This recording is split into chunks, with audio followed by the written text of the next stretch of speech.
ओम नमो भगवते वासुदेवाय। मित्रों नमस्कार। आज हम विवाह सीरीज में पाठ संख्या 3 की तरफ बढ़ रहे हैं, जिसमें कुंडली में कौन से योग हैं जिससे हम जान सकते हैं कि अमुक व्यक्ति का 2 या 2 से अधिक विवाह के योग बन रहे हैं। आइए ज्योतिषीय विद्या से हम इसका विश्लेषण करते हैं। कुंडली में 2 या 2 से अधिक विवाह योग, जिसको बहुविवाह योग बोलते हैं, के कई ग्रहों की स्थिति और युतियों पर निर्भर करते हैं। जैसे कि सप्तम भाव, जो विवाह स्थान माना जाता है, का पीड़ित होना, शुक्र और मंगल का कमजोर होना या अशुभ स्थिति में होना, या शनि राहु केतु जैसे पाप ग्रहों का प्रभाव होना। इन योगों के अलावा यदि लग्न में द्विस्वभाव राशि हो, जैसे मेष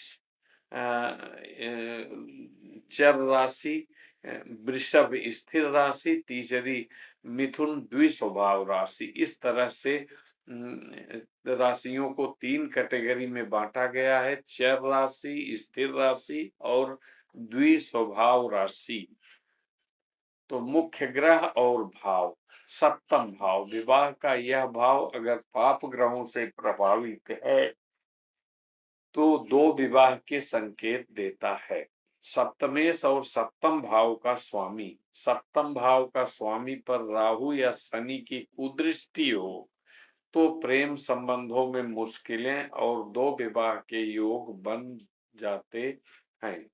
यहाँ हम एक लग्न कुंडली देखते हैं, जिसमें मिथुन राशि की कुंडली है, 3 से शुरू है। तो यहाँ पर लग्न में द्विस्वभाव राशि हुई, क्योंकि मेष चर, वृष स्थिर, फिर मिथुन द्विस्वभाव, फिर कर्क चर और सिंह स्थिर और कन्या द्विस्वभाव, इस तरह से गणनाएं होती हैं। और दूसरी तरफ सप्तम भाव में राहु और शनि की युति। तीसरा पॉइंट कि गुरु षष्टम भाव 6th हाउस में कमजोर स्थिति में होना। तो ग्रहों की युति, शुक्र और मंगल, विवाह की और प्रेम कारक शुक्र और मंगल की स्थिति महत्वपूर्ण है। यदि ये कमजोर हो, पाप ग्रहों से प्रभावित हो, तो बहुविवाह यानी 1 से अधिक विवाह की संभावना बनती है। तो राहु और शनि, यदि राहु और शनि सप्तम भाव में उसके स्वामी से संबंध बनाते हैं तो भी विवाह 2 या अधिक विवाह के योग बनते हैं। लग्न, लग्न में द्विस्वभाव राशि, मिथुन कन्या धनु और मीन द्विस्वभाव है तो 1 से अधिक विवाह की संभावना बढ़ जाती है। अन्य संभावित कारण, कुंडली मिलान में दोष।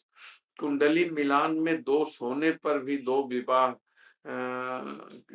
जिस विवाह कर दिए जाते हैं, उसमें 1 से अधिक यानी 2 या उससे अधिक विवाह के योग बन जाते हैं। दोषपूर्ण ग्रह दृष्टि, दोषपूर्ण ग्रहों की दृष्टि भी 2 विवाह का कारण बन सकती है।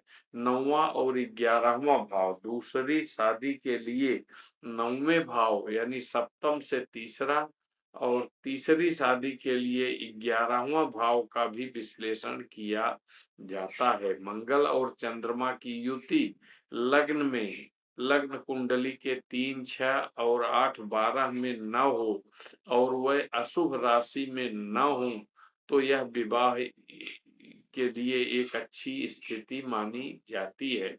सप्तमेश का नवमांश में द्विस्वभाव राशि में स्थित होना भी 1 से अधिक विवाह का कारण हो जाता है। सप्तमेश लग्न कुंडली में तो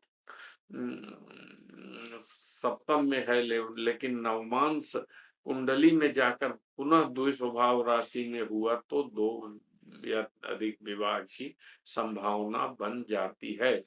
सप्तम भाव पर पाप ग्रहों का प्रभाव, सप्तम भाव में शनि राहु केतु जैसे पाप ग्रहों की युति या दृष्टि से दो विवाह के योग बनते हैं। सप्तम भाव का स्वामी यदि अशुभ स्थिति ग्रहों से युति करे या पीड़ित हो तो वैवाहिक जीवन में समस्याएं आ सकती है। सप्तमेश की स्थिति, सप्तम भाव का स्वामी यानी सप्तमेश छठवें, आठवें या 12वें भाव में स्थित हो तो भी दो या अधिक विवाह के संकेत दे सकता है। सप्तमेश का चतुर्थ भाव में होना भी दूसरे भाव का कारण बन सकता है।